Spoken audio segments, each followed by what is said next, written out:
Hello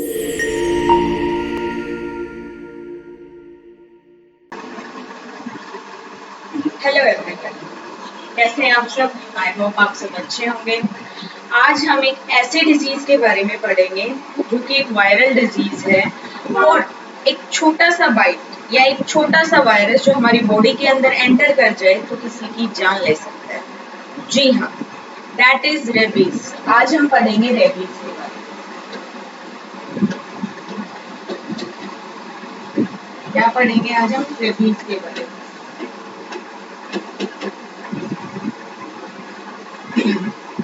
I think आप सब aware होंगे, आजकल तो वैसे भी रेबीज के बहुत सारे केसेस आ रहे हैं। अभी रिसेंटली आप लोगों ने सुना होगा एक कबड्डी प्लेयर ब्रिजेश सोलंकी, उसने एक पपी को रेस्क्यू किया था। रेस्क्यू करते हुए उसको एक छोटा सा बाइट लग गया था। उस छोटे से बाइट को उसने क्या किया, इग्नोर कर दिया और उसको रेबीज हो गया। कुछ वीक्स में सिम्प्टोमेटिक भी हो गया और वो एक्सपायर भी कर गए। तो रेबीज एक बहुत खतरनाक बीमारी है। हम इसे पढ़ते हैं बड़े ही आसान तरीके से। क्लियर है?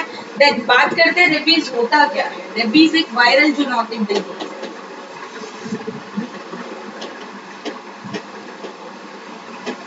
क्या है? वायरल जूनोटिक डिजीज है। किससे फैलती है? इसका पॉजिटिव एजेंट क्या रहता है?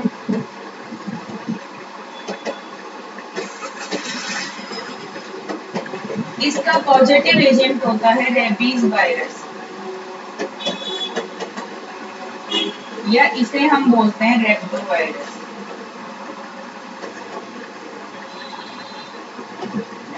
ठीक है, क्या रहता है इसका positive organism? Rabies virus. Rabies का एक वायरस होता है जिसे रेप्टो वायरस भी बोलते हैं और ये लाइसा वायरस फैमिली या लाइसा वायरस जीनस फैमिली का होता है। ठीक है, रेबीज किससे फैलता है? रेबीज वायरस से फैलता है जो रेप्टो वायरस होता है। क्लियर है आप लोगों को? ये वायरस क्या करता है?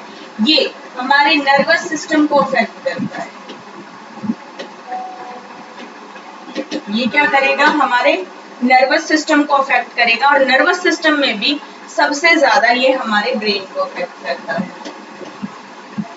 सबसे ज्यादा किसे करता है? हमारे ब्रेन को अफेक्ट करता है। रेबीज एनकेफेलाइटिस कॉज कर देता है। क्या कॉज कर देता है? Rabies encephalitis. ठीक है, अब हम बात करेंगे कि इसके होस्ट क्या क्या होते हैं, किन किन से ये फैलता है। तो 99% जो केसेस देखने को मिलते हैं ना, वो मिलते हैं डॉग बाइट। किसके मिलते हैं? Dog bite. डॉग बाइट से सबसे ज्यादा केसेस आते हैं रेबीज के। उसके बाद जितने भी एनिमल्स हो गए, cow, buffalo, goat, cat, monkey, इन सब के अंदर रेबीज वायरस हो सकता है।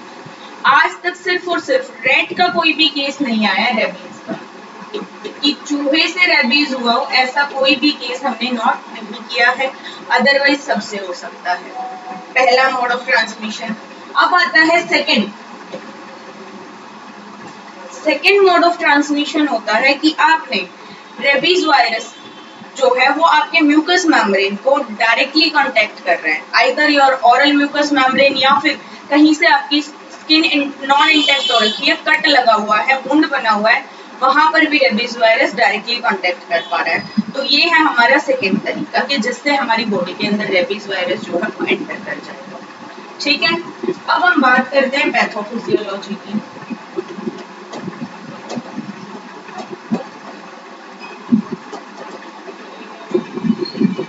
देखिए, ये वायरस है। सबसे पहले ये कहाँ जाएगा? बाइट की साइड पे। बाइट की साइड से ये कहाँ पर जाता है? पैराफेरल नर्व पर।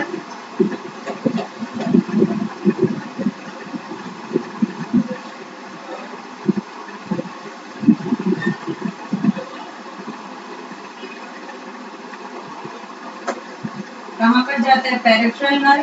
पैराफेरल नर्व से ये फिर किस पे जाता है? हमारी स्पाइनल कॉर्ड के थ्रू ब्रेन, और ब्रेन में जाकर क्या करता है? ये एनकेफेलाइटिस कॉज करता है। मैंने आप लोगों को पहले भी बताया है, आइटस वर्ड जहां पर लग जाए उसका मतलब होता है इन्फ्लेमेशन, और एनकेफ्लाइन जो वर्ड होता है वो यूज होता है ब्रेन के लिए। ठीक है, इस तरीके से रेबीज जो वायरस होता है वो हमारी बॉडी में एंटर करता है। देन हम पढ़ते हैं इसका इंक्यूबेशन पीरियड।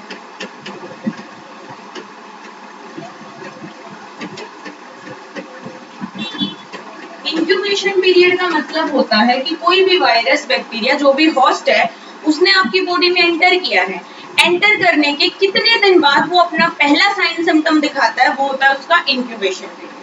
ठीक है, मेनली जो रेबीज वायरस है इनका इंक्यूबेशन पीरियड होता है 2 से 3 हफ्ते का, but it can ranges from 10 days to 1 year।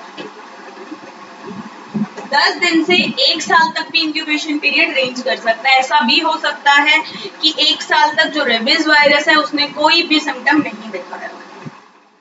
I hope इतना आप लोगों को क्लियर हो गया है रेबीज होता क्या है, किससे फैलता है, क्या उसकी पैथोफिजियोलॉजी है। ठीक है, अब आगे हम चलते हैं इसके साइन सिम्टम्स के ऊपर कि जो रेबीज है उसके साइन सिम्टम क्या रहते हैं। इसके साइन सिम्टम्स को ना बच्चे हमने 3 कैटेगरीज में काउंट किया है। सबसे पहला है इनिशियल स्टेज,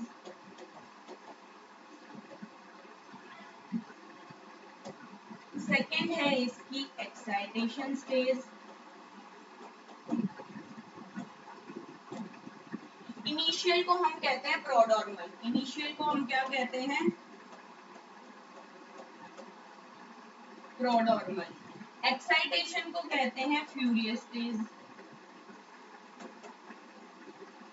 एक्साइटेशन का मतलब होता है हमारा फ्यूरियस स्टेज, और थर्ड आती है हमारी पैरालाइटिक स्टेज।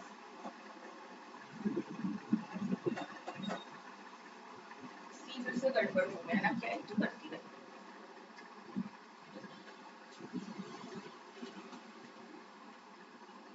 थर्ड क्या आ गया इसका, पैरालाइटिक स्टेज, इसे हम कहते हैं डम्ब रेबीज।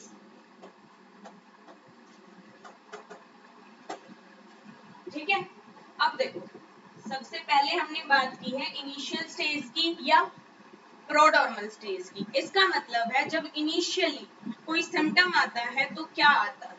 सबसे पहला जो सिम्टम रेबीज में आता है वो आता है हाई ग्रेड फीवर। जो भी जिसको भी रेबीज हो रखा है या किसी डॉग वॉग ने बाइट कर रखा और रेबीज हो गया उसको सबसे पहला सिम्टम आएगा हाई ग्रेड फीवर का। ठीक है, सेकेंड जो आएगा वो रहेगी उसको थकान, पहले क्या रहेगी, थकान रहेगी। फीवर के साथ साथ थकान तो नॉर्मली आ ही जाती है। देन पेन, टिंगलिंग एंड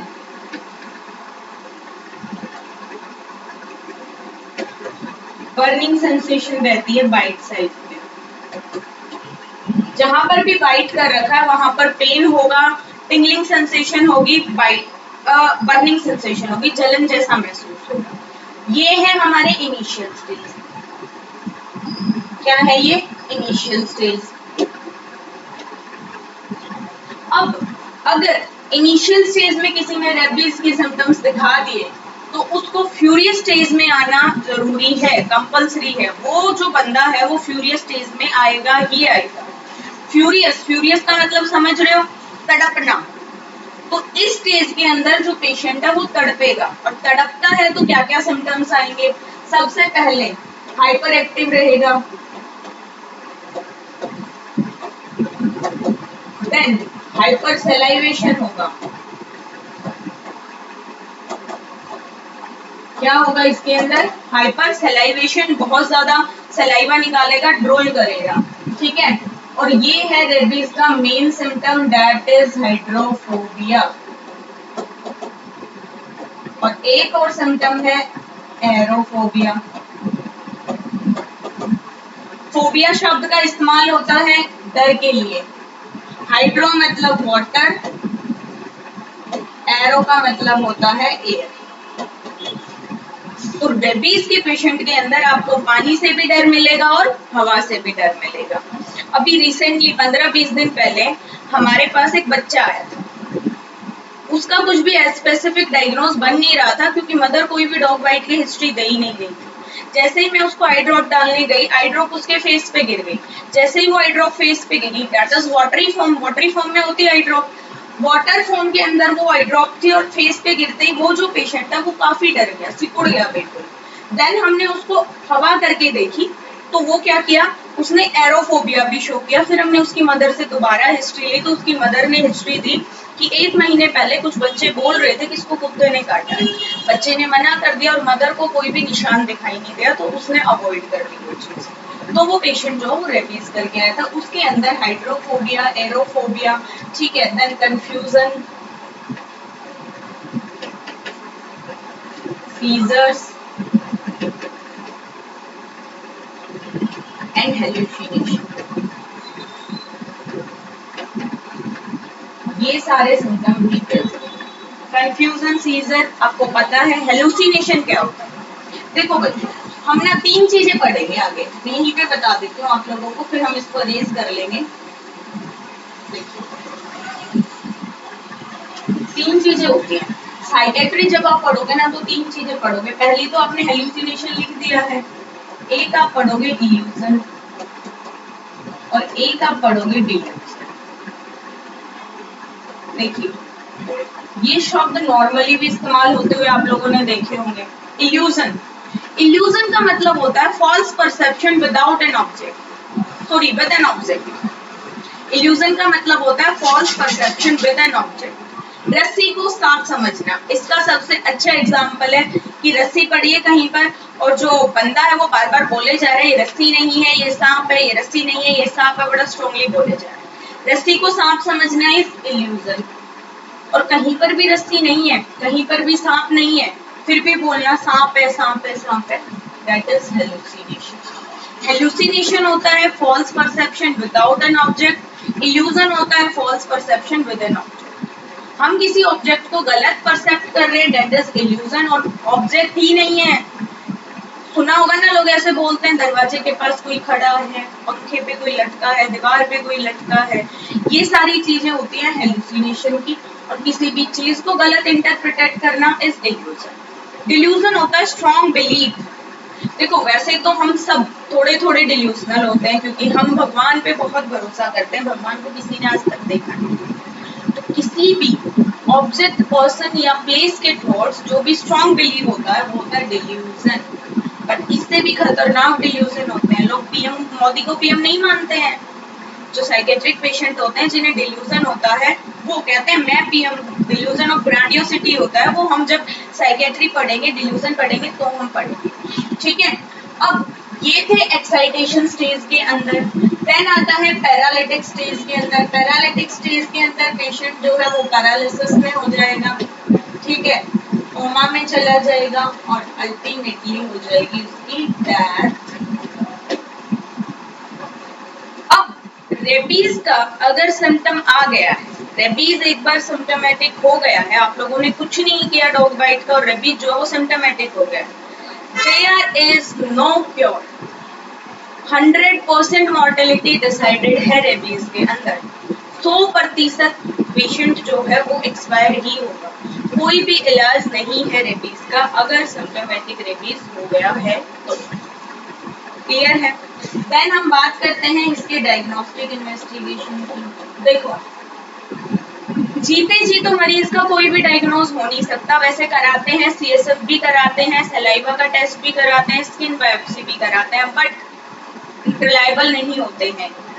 जीते जी कोई भी डायग्नोज नहीं है रेबीज का। मरने के बाद मॉर्चरी के अंदर उसके ब्रेन से सैंपल लिया जाता है और ब्रेन के किस पार्ट से सैंपल लिया जाता है?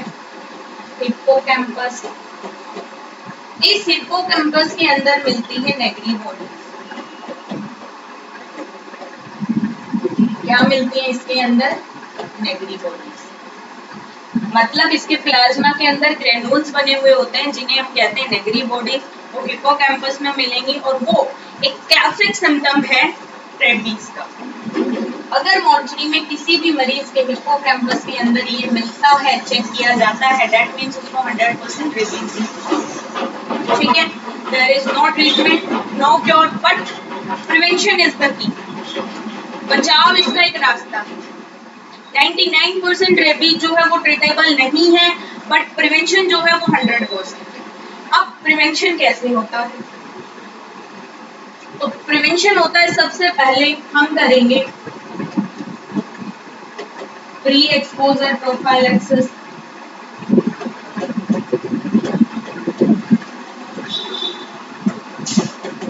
प्री एक्सपोजर प्रोफाइलैक्सिस जो वेटेरिनरियन होते हैं, जो जानवरों को डॉग्स की केयर करते हैं, उनके डॉक्टर होते हैं, उनके वर्कर्स होते हैं, जो सोशल वर्कर्स होते हैं, उन सबको ऑलरेडी रेबीज की वैक्सीन लगा दो, ARV, एंटी रेबीज वैक्सीन। ठीक है, अगर कोई घर में पेट रख रहा है तो उन पेट्स को भी इम्यूनाइज्ड कर दो, उनको भी रेबीज वैक्सीन लगा दो। ये होता है प्री एक्सपोजर प्रोफाइलैक्सिस। सेकेंड होता है बच्चों पोस्ट एक्सपोजर प्रोफाइलैक्सिस। क्या होता है? Post exposure prophylaxis. Post exposure prophylaxis का मतलब है कि किसी को कुत्ते ने काट लिया है और रेबीज होने के चांसेस है। इसको हम 3 कैटेगरीज में रखते हैं। सबसे पहली कैटेगरी है कि आपने कोई भी इन्फेक्टेड एनिमल का प्रोडक्ट लिया है, जस्ट लाइक आपने दूध पी लिया, आपको पता चला गाय या जो भैंस है उसको तो रेबीज है, वो बीमार हो गई है, वो। Second, contact with non-intact skin, sorry, contact with intact skin.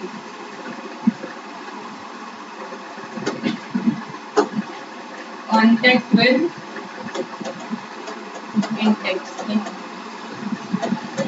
जैसे डॉग है, उसने आपके यहाँ पे टंग लगा दी है, हाथ को चाट लिया है, पैर को चाट लिया है, बट वहां पर कोई भी कट नहीं है, तो उस कैटेगरी को हम लेते हैं कैटेगरी 1 में। इसमें लेते हैं कैटेगरी 1 में।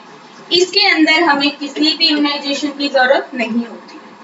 अगर आपने किसी भी इन्फेक्टेड एनिमल का कोई प्रोडक्ट ले लिया है, जैसे रेबीज है, या फिर नॉन इंटेक्ट स्किन पे आपको उसने चाट लिया है या अपना सलाइवा लगा दिया है, तो उससे भी रेबीज नहीं होता। सेकेंड कैटेगरी के अंदर है हल्के फुल्के आपको स्क्रैचेस लग गए हैं, स्क्रैचेस। ठीक है, कुत्ते ने काटा, आपको ऐसे एक हल्का सा स्क्रैच लग गया है, स्क्रैच लग गया है। सेकेंड, म्यूकस मेम्ब्रेन पे डायरेक्ट कांटेक्ट। कुछ लोग खेलते हैं ना अपने पेट्स के साथ, तो अगर उनका टंग टू टंग या सलाइवा टू सलाइवा कांटेक्ट हो जाता है, या फिर आपके हाथ पे, पैर पे, कहीं पर भी बॉडी में कोई वुंड है, उस वुंड के ऊपर डायरेक्ट उसका सलाइवा लग जाता है, तो इसे हम करते हैं कैटेगरी 2 के अंदर काउंट। और कैटेगरी 2 में हम देते हैं ARV, anti rabies vaccine with TT. Tetanus का इंजेक्शन लगाएंगे और एंटी रेबीज वैक्सीन लगाएंगे। अब एंटी रेबीज वैक्सीन को कब कब देना चाहिए? तो इसकी साइकिल होती है 0, 3, 7, 14 एंड 28 डेज। 5 इंजेक्शन लगते हैं रेबीज वैक्सीन के 0 डे पे, आफ्टर 3 डे, देन 3 के बाद after 7 day, then after 14 day, then after 28 day. 5 dose लगती है एंटी रेबीज वैक्सीन। ठीक है, देन हम बात करते हैं कैटेगरी 3। कैटेगरी 3 में है कुत्ता बहुत जोर से काट गया या बहुत ज्यादा आपको वुंड कर दिया है। ठीक है, एक तो बहुत ज्यादा वुंड कर दिया है, या फिर उस साइड से ब्लड लूज हो रहा है,